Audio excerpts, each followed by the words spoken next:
Düşünün, dünyanın en kritik ticaret yollarının tam kesişim noktasındayız. İnanılmaz bir zenginlik var ama toplum içten içe çürüyor. Refah seviyesi tavan yapmış tamam ama ahlaki çöküntü, o sistematik yolsuzluk kelimenin tam anlamıyla her sokağa, her pazara sızmış. Kaynaklarda okuduğumuz bu kadim Medyen ve Eyke halkının hikayesi, inanın bana öyle geçmişte kalmış tozlu bir efsane falan değil. Aslında bir ekonomik sistemin sadece kendi hırsıyla nasıl intihar ettiğinin şaşırtıcı, bir o kadar da sarsıcı bir raporu. Pekala, hadi hiç vakit kaybetmeden asıl meseleye, işin kalbine inelim. Sizce bir toplumun çöküşü ahlaksızlıktan mı başlar yoksa ekonomik adaletsizlikten mi? Ne dersiniz? Bu soruyu sormak zorundayız çünkü bugün masaya yatırdığımız tefsir ve tarih kaynakları bize çok net bir şey söylüyor. Bu iki kavram aslında birbirinden ayrılamaz. Yani inançsızlığın o en yıkıcı, en somut pratik sonucunu nerede görüyoruz biliyor musunuz?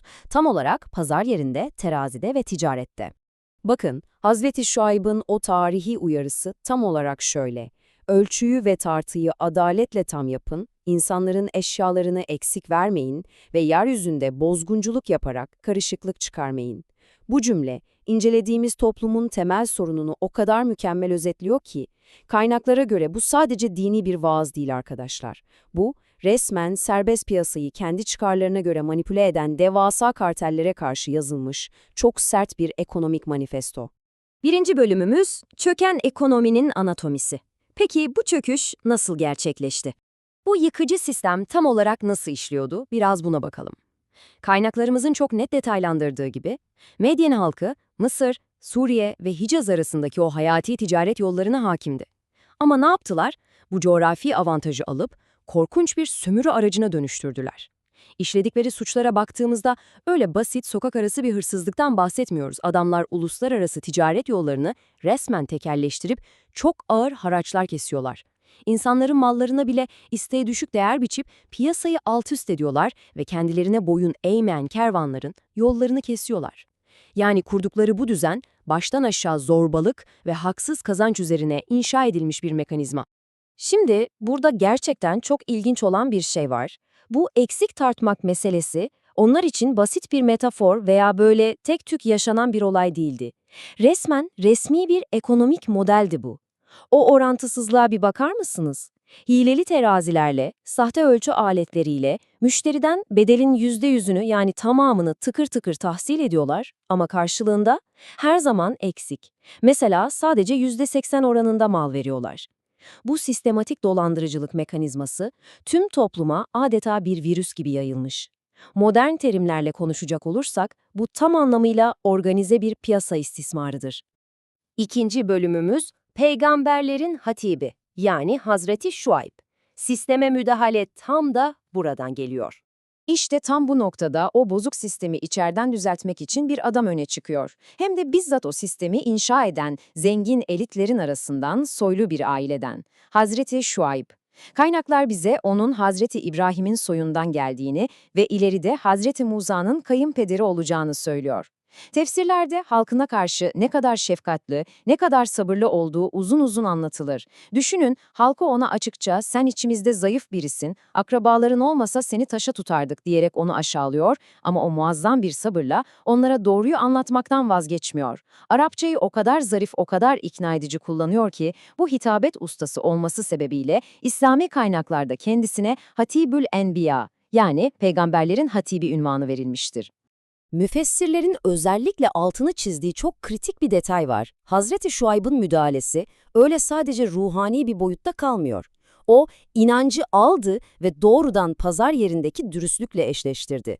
Yani tek bir tanrıya ibadet edin diyor ama hemen ardından hiç nefes almadan ve adil ticaret yapın diye ekliyor. İşin en çarpıcı yanı ne biliyor musunuz? Tüm bu rehberlik, bu danışmanlık için onlardan tek bir kuruş bile talep etmiyor. Çünkü derdi şahsi bir kazanç sağlamak falan değil, hızla uçuruma doğru sürüklenen bir toplumu kurtarabilmek. Gelelim 3. bölüme, Medyen ve Eyke halkı. Peki Hazreti Şuayb tam olarak kime, kimlere hitap ediyordu? Kaynaklara daldığımızda karşımıza sürekli iki isim çıkıyor. Medyen ve Eyke. Burada tefsir alimlerinin bize farklı tarihsel pencereler sunduğunu görüyoruz. Mesela Fahrettin Razi gibi alimler diyor ki, Medyen ve Eyke aynı soydan gelen ama iki ayrı bölgede yaşayan iki kabileydi. Biri şehirde, diğeri ağaçlık vadilerde. Öte yandan İbn Kesir ve Mevdudi gibi isimlere bakıyoruz. Onlar da hayır, bunlar birebir aynı halktı diyor. Onlara göre Eyke ismi sadece bu insanların taptığı o sık ağaçlıklı ormanı ifade ediyordu. Ama günün sonunda her iki görüşün de birleştiği o kaçınılmaz gerçek şu, bu insanlar aynı korkunç ekonomik suçlara bulaştılar ve her ikisi de Şuayb'ın o sert uyarılarının muhatabı oldular. 4. bölümümüz ticaret ahlakı ve tevhid, teoloji ve ekonominin tam kesişim noktası. Hazreti Şuayb'ın onlara sunduğu argüman gerçekten inanılmaz, ekonomik etik ve ilahi kanun burada adeta iç içe geçiyor. Yani buradaki en can alıcı nokta bakiyetullah kavramı. Hazreti Şuayb onlara diyor ki, eğer inanan kimselerseniz Allah'ın bıraktığı helal kazanç sizin için daha hayırlıdır. Bu ne demek? Yani dürüst yollardan, hakkaniyetle elde edilen o küçük ama meşru kâr, hile ve sömürüyle elde ettiğiniz o devasa, şişirilmiş servetten fersah fersah daha değerlidir. Neden mi? Çok basit. Çünkü meşru servet topluma barış getirir, güven getirir ama sömürü her zaman nefreti körükler ve eninde sonunda sistemin kendi sonunu hazırlar. 5. bölüm tehditler ve alaycı itirazlar. Olayların koptuğu yer. Şimdi tahmin edersiniz ki gücü ve serveti elinde tutan o elit tabaka peygamberin bu müdahalesinden hiç hoşlanmadı. Değerlerin ve o çok karlı düzenin çatışması artık kaçınılmazdı. Zengin elitler şu ayba dönüp son derece alaycı bir şekilde çıkıştılar. Sana kıldığın namaz mı emrediyor mallarımızda dilediğimiz gibi davranmaktan vazgeçmeyi? Seyyid Kutub'un tefsirinde çok net dikkat çektiği bir şey var burada. Bu insanlar kişisel inanç ile kamusal alandaki yani piyasadaki ekonomik davranış arasındaki bağı kesinlikle ama kesinlikle kuramıyorlardı. Onların kafasında ibadet dediğin tapınakta kalmalıydı, cüzdanlarına, piyasalarına, o karlı ticaretlerine asla karışmamalıydı. Tabii sadece alay etmekle de kalmadılar. Bu durum bize kibirli bir gücün nasıl hırçınlaşabileceğini mükemmel bir şekilde gösteriyor. Şiddeti ve baskıyı adım adım tırmandırdılar. Önce Şuayb'ı aklını yitirmiş, büyülenmiş bir yalancı olmakla suçladılar. Sonra inananları kendi memleketlerinden zorla kovmakla, sürgün etmekle tehdit ettiler. Gelen kervanların yollarını kestiler. Şuayb aleyhinde resmen propaganda yürüttüler.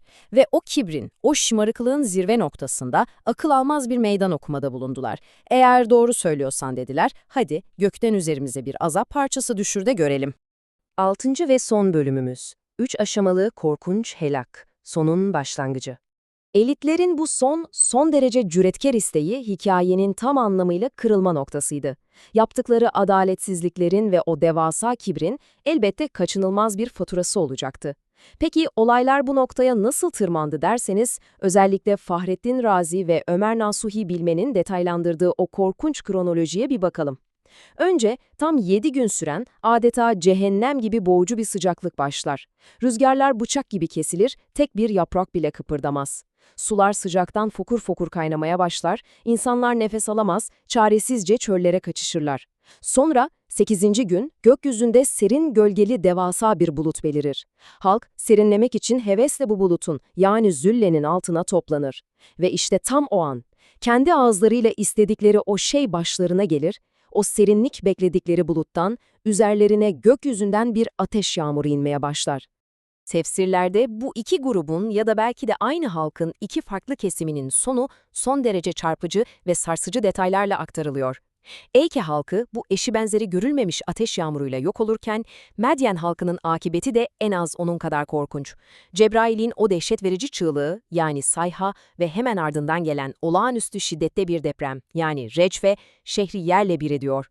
Kur'an ayetlerinin o tüyler ürpertici tasvirine göre sabah olduğunda hepsi o canları gibi korudukları, çok güvendikleri lüks evlerinde sanki orada daha önce bir gün bile yaşamamışlar gibi dizüstü çöküp dona kalmış halde bulunurlar.